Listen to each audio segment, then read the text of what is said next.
I hate you. I'd scream at my parents as a kid with little knowledge of the meaning. Hate. A word so harsh many have trouble believing if there's ever a reason to legitimately mean it. Before I got to high school, I was one of those people. But you see, high school is a pool of awkward kids. A pool where you'll find the cool and the uncool, the tools and their fools. A pool some who are older may rightfully consider society's stool. But this thing that I claim to hate isn't found by these high schoolers. No, you see, it finds them. And for some, it defines them. It comes to these kids in different shapes and quantities, and for different people brings out different qualities. Alcohol. Yes, I hate alcohol. Or at the very least, I hate the long list of negative effects it can have that I've continuously seen. Now I know what you're thinking, Nick, I've seen you drinking before. But not anymore. Now wait, before any of you are so quick to guess what you expect me to say next, this will not be a list of facts straight from your freshman health textbook.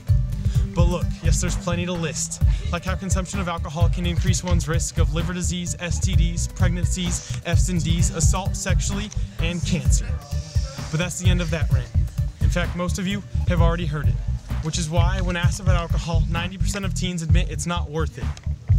Perhaps it's not hate though. It could just be fear, or maybe a terribly powerful combination of both. Now I've said what this poem is not, so it's time for what it is. I'm committing to a lifestyle and expressing my personal problems with alcohol. I won't be drinking anymore. I've seen too many fall. I'm fed up.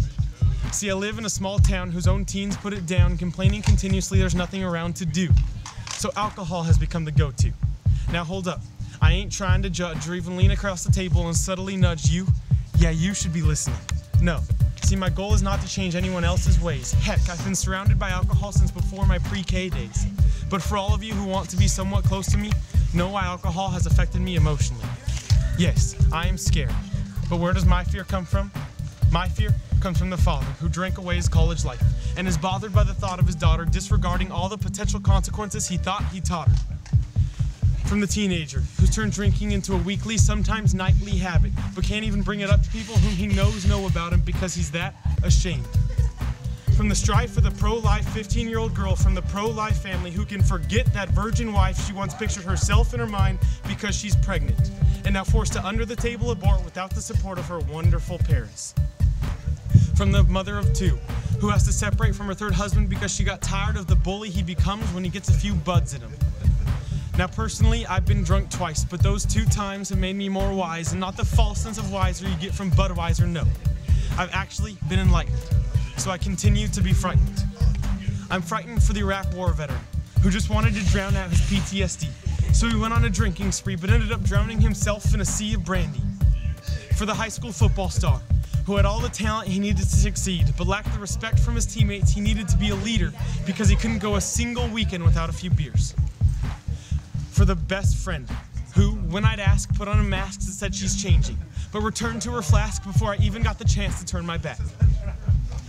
And I fear for the high school boy, who can't help but glance into the past and remember the way he ruined his chance with the girl of his dreams. Who would have thought a couple of shots would have led to him having sex with a girl who was not his girlfriend? And don't forget the 18-year-old man, who killed his best friend's little sister driving home drunk. Couldn't live with the fact, downed another bottle of Jack, put his dad's gun in his mouth, and pulled back the trigger. So no, I'm not trying to change anybody, but do not ask me to pitch in any money for your next 5th, or 6th, or 7th. Yes, I know there are worse things in this world than alcohol, but it's alcohol that I've seen affect so many lives. It's alcohol that I've seen wreck so many relationships. So by all means, return to your beloved bottle. But for God's sake, don't let Jack Daniels become your role model. Don't allow Jägermeister to be your Jägermaster. Don't let Captain Morgan steer that pirate ship you call your life. Don't allow a little 2 fingers to become a whole hand, controlling your ways like an abusive man. No dejes que Corona sea la reina de tu vida. Don't make the Malibu carry you just because you forgot you had 2 feet of your own too. And I guarantee it's not the vodka that makes you absolute. So no, drinking is no longer something I can personally condone. And whether it's hatred or fear or something else to me is still unknown. But whatever it is, alcohol never fails to leave me feeling uneasy.